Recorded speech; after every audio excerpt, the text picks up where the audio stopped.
Hello everyone, जियो concepts नामक इस channel पर आप सभी का स्वागत है। आज के इस वीडियो में हम बेलनाकार समक्षेत्र प्रक्षेप अर्थात सिलिंड्रिकल इक्वल एरिया प्रोजेक्शन की रचना विधि को एक उदाहरण के माध्यम से समझने का प्रयास करेंगे।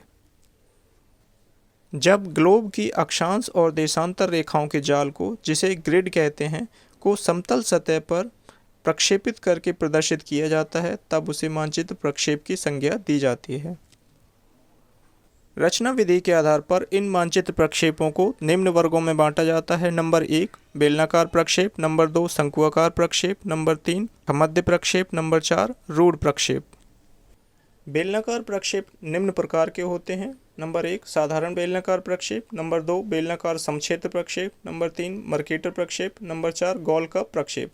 इस वीडियो में हम बेलनाकार समक्षेत्र प्रक्षेप पर चर्चा करेंगे।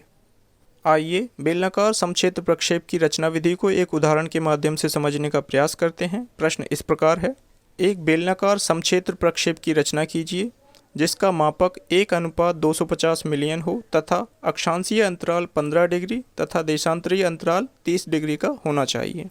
जैसा कि आपको पहले बताया गया है कि जब बेलनाकार प्रक्षेप की रचना की जाती है तो ऐसा माना जाता है कि ग्लोब के चारों तरफ कागज़ का एक बेलनाकार लपेटा जाता है जिस पर प्रकाश की सहायता से उस ग्लोब के अक्षांश और देशांतर रेखाओं को इस कागज़ के बेलन पर प्रक्षेपित किया जाता है और फिर उसको सपाट सतह पर बिछाते हैं। तो इस प्रकार से बेलनाकार प्रक्षेप की रचना होती है।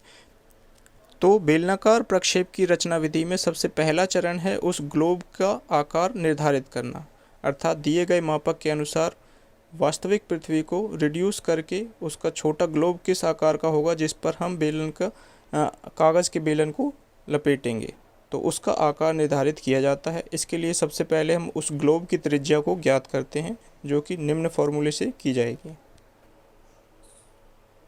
ग्लोब की त्रिज्या ज्ञात करने के लिए हम पृथ्वी की वास्तविक त्रिज्या को दिए गए प्रदर्शक भिन्न से गुणा करते हैं। पृथ्वी की वास्तविक त्रिज्या 640 मिलियन सेंटीमीटर या फिर 250 मिलियन इंच होती है। तो दिए गए फॉर्मूले में सभी वैल्यू रखने पर पृथ्वी की वास्तविक त्रिज्या हमने यहाँ 250 मिलियन ली है, जबकि प्रदर्शक भिन्न 1:250 मिलियन है। कैलकुलेशन करने के बाद पृथ्वी की वास्तविक त्रिज्या को जब हम प्रदर्शक भिन्न से गुणा करते हैं तो हमारा आंसर आता है 1 इंच, अर्थात ग्लोब की जो त्रिज्या होगी वो 1 इंच होगी। बेलनाकार प्रक्षेप की रचना विधि का दूसरा चरण है भूमध्य रेखा की लंबाई ज्ञात करना। इसको निम्न फॉर्मूले से ज्ञात किया जा सकता है। जो फॉर्मूला है वो है 2πr। यहाँ 2 की वैल्यू 2 है, पाई की वैल्यू 22/7 है और r की वैल्यू है 1 इंच। इस प्रकार फॉर्मूले में ये वैल्यूज़ रखने के बाद हमारी भूमध्य रेखा की लंबाई निकल के आई है 6.3 इंचज़। इसके उपरांत हम दिए गए मापक पर दिए गए अंतराल पर दो देशांतर रेखाओं के बीच की दूरी ज्ञात करते हैं। दो देशांतर रेखाओं के बीच की दूरी ज्ञात करने का फॉर्मूला है 2πr इंटू दिया गया देशांतरीय अंतराल और उसको 360 डिग्री से विभाजित कर देते हैं। तो फॉर्मूले में वैल्यूज़ रखने के बाद हमारा वैल्यू आई है 0.52 इंचज़। तो आइए बेलनाकार समक्षेत्र प्रक्षेप की रचना शुरू करते हैं।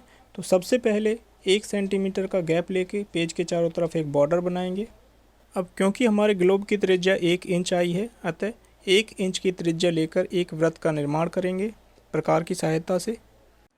इस प्रकार के वृत्त को आप पेज के बाईं ओर बनाएंगे क्योंकि इसके दाईं ओर प्रक्षेप की रचना की जाएगी, जिस पर एक क्षैतिज व्यास का निर्माण करेंगे।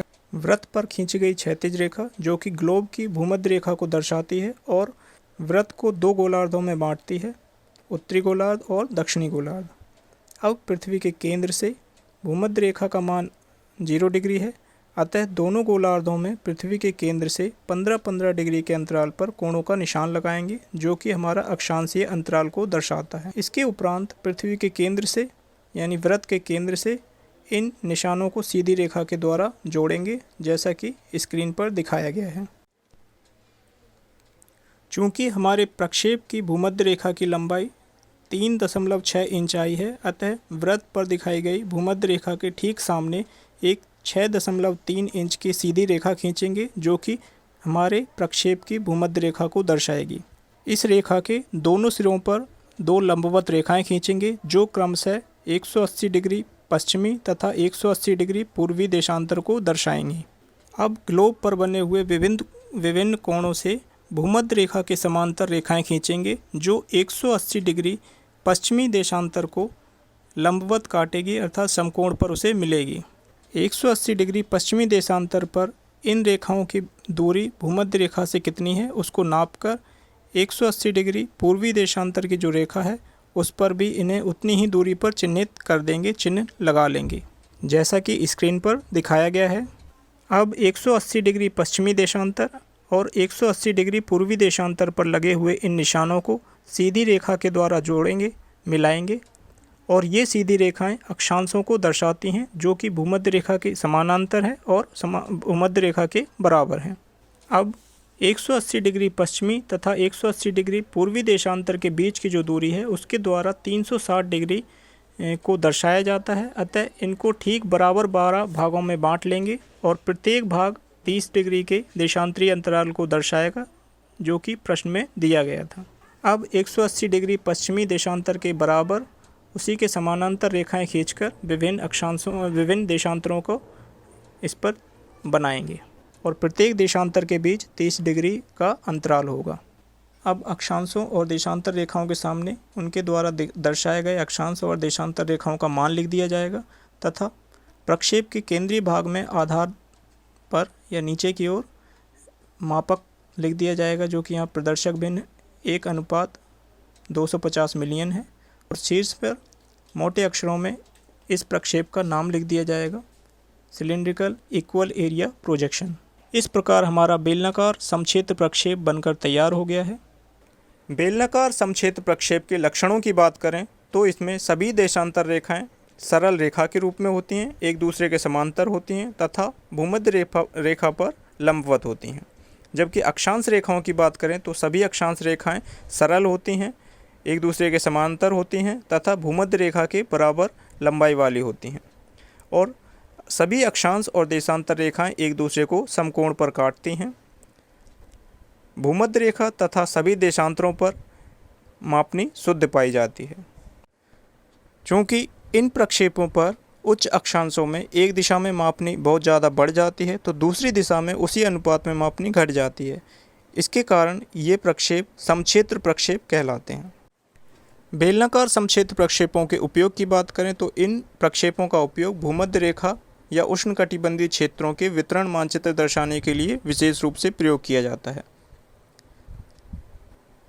क्योंकि ये एक समक्षेत्र प्रक्षेप है, इन प्रक्षेपों पर एरिया अर्थात क्षेत्रफल तो समान रहता ही है, लेकिन भूमध्य रेखा के समीप उन देशों की जो इन पर प्रदर्शित किए जा रहे हैं वहाँ उनकी आकृति भी कुछ हद तक सही आती है। इसीलिए इन मानचित्रों पर उष्णकटिबंधीय क्षेत्रों के वितरण मानचित्र दिखाने के लिए विशेष रूप से इनका प्रयोग किया जाता है।